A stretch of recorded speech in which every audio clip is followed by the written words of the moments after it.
इसी सोच से आप गुजरात को एक पोर्ट सिटी बनाना चाहते हैं? वो पहली बात है कि गुजरात के पास 1600 किलोमीटर का समुद्री किनारा है और बाय एंड लार्ज हमारी यह सोच बन गई थी कि भाई समुद्री किनारा है, पानी नमकीन है, जमीन बेकार है और कच्छ सौराष्ट्र पूरा खाली हो गया। यानी हमारे लोगों ने भी आज से सालों पहले इसी समुद्र को मुसीबत मान लिया। हम इस समुद्र को स्वर्ग बनाने के मूड में हैं और मेरा मत है गुजरात का 1600 किलोमीटर का समुद्र किनारा वो हिंदुस्तान की समृद्धि का प्रवेश द्वार बनेगा। ग्लोबलाइजेशन के जमाने के अंदर विश्व व्यापार होना है, विश्व व्यापार होना है तो समुद्रिक मार्ग से ही होने वाला है और हिंदुस्तान की जो हिंटरलैंड है उसका नियरेस्ट कोई सी है तो वो गुजरात का है। नॉर्थ का हिंटरलैंड का नियरेस्ट सी अगर है तो वो गुजरात का है और इसलिए गुजरात के समुद्री किनारों को नॉर्थ के हिंटरलैंड को टारगेट करते हुए डेवलप करना चाहिए और इसलिए हमने जो रणनीति बनाई है, हम 42 पोर्ट्स डेवलप करना चाहते हैं और आज हमारे जो प्राइवेट पोर्ट्स हैं, हम हिंदुस्तान का 80% कार्गो प्राइवेट पोर्ट पे हम हैंडल कर रहे हैं और हमारा जो ग्रोथ है वो शायद हिंदुस्तान के किसी पोर्ट का ग्रोथ नहीं है, इतना ग्रोथ आज हमारा गुजरात का है और ये अगर सामर्थ्य है तो उसमें। लेकिन दूसरी बात है, एक जमाना था लोग पोर्ट डेवलप करना चाहते थे, हमने उसका फोकस बदल दिया है। मैं पोर्ट डेवलपमेंट से आगे बढ़ करके पोर्ट लेड डेवलपमेंट की ओर फोकस कर रहा हूं और जब मैं पोर्ट लेड डेवलपमेंट की ओर फोकस कर रहा हूं तब पोर्ट होंगे, पोर्ट के साथ एसईजेड होंगे, एसईजेड के साथ कोल्ड स्टोरेज का चेन होगा, उसके साथ वेयर हाउसिंग का चेन होगा, उसके साथ रेल ट्रैक होगा, उसके साथ ट्रांसपोर्टेशन के लिए इंफ्रास्ट्रक्चर होगा। तो ये एक 6 पॉइंट का फुल पैकेज के रूप में उसका डेवलपमेंट कर रहा। पारदर्शी के साथ दूरदर्शी भी है एक तरीके से।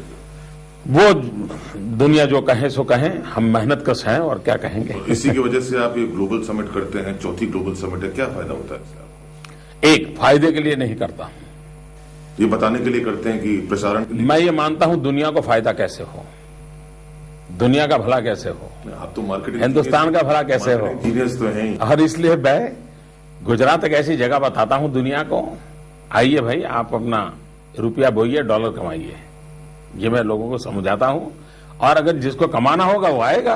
फिर डॉलर की भी हम बात करेंगे, डॉलर की भी बात करेंगे, मार्केटिंग की भी बात करेंगे, लेकिन क्योंकि अभी हम गुजरात की बात कर रहे हैं तो कहते हैं कि आप चौतरफा सोच है आपकी। जल, आपने जल की बात की, जल भी है, हल भी है, थल भी है, कल भी है और इसलिए आप सफल हैं। जल यानी कि वाटर, पानी की बात आपने कर दी, हल यानी कि किसान, थल यानी कि स्वास्थ्य, कल यानी कि शिक्षा और इसलिए आप सफल हैं।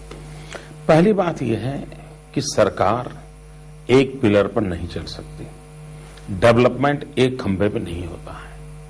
अगर हमने विकास करना है तो सार्वदेशिक होना चाहिए, सर्वसमावेशक होना चाहिए, सर्वहितकारी होना चाहिए। अगर इन 3 बातों को लेकर के हम पकड़ते हैं तो सच्चे अर्थ में इंक्लूसिव ग्रोथ होता है। और इसलिए हम एक पंचामृत स्कीम लेकर के चल रहे हैं। लेकिन इसमें भी मेरा मत है गुजरात सिर्फ इंडस्ट्रियल डेवलपमेंट करेगा, नॉट नेसेसरी। मैं एग्रीकल्चर डेवलपमेंट में लगा हूं। मेरे यहां एग्रीकल्चर सेक्टर में 2001-2 में मेरे राज्य की एग्रीकल्चर इनकम 9,000 करोड़ रुपीस थी। This year it is 50,000 crore rupees. मेरे यहां कॉटन ग्रोवर स्टेट है। हम पहले 23 लाख गांठ कॉटन उत्पादन करते थे 2002-3 में, 23 लाख गांठ। अभी मेरी इस साल की मेरी प्रोडक्शन है 1 करोड़ 23 लाख गांठ। यानी ये है हिंदुस्तान का एग्रीकल्चर ग्रोथ 2.5% से ऊपर नहीं जा रहा है, 4% का टारगेट है, पूरा नहीं कर पा रहे। मेरे गुजरात का पिछले 5 साल का एग्रीकल्चर ग्रोथ 12% है। इसलिए इंडस्ट्री की तरफ लोगों का ध्यान है, इसलिए चर्चा हो रही है। लेकिन एग्रीकल्चर में भी हमने एक बहुत बड़ा नया मिरेकल किया हुआ है और देश के लोग उसको देखने आते हैं। उसी प्रकार से सर्विस सेक्टर, एक जमाना था मेरे यहां टूरिज्म का नामो निशान नहीं था।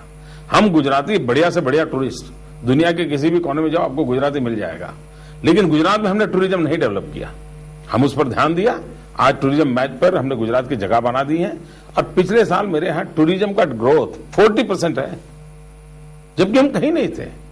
तो हम हर क्षेत्र में जाना चाहते हैं।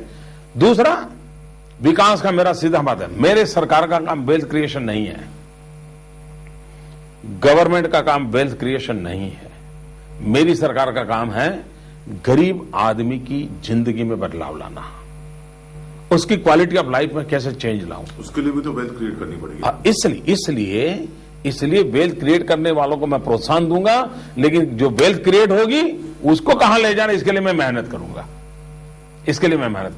ये मैंने बहुत बड़ा अपना काम तय करके रखा हुआ है। चलिए आम आदमी की बात चली, तो आम आदमी आखिरकार एक मुख्यमंत्री से चाहता क्या है?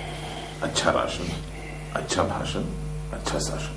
नरेंद्र मोदी साहब तीनों ही देते हैं, इसलिए कहते हैं इसे सफल मुख्यमंत्री। लेकिन सफलता पर भी सवाल।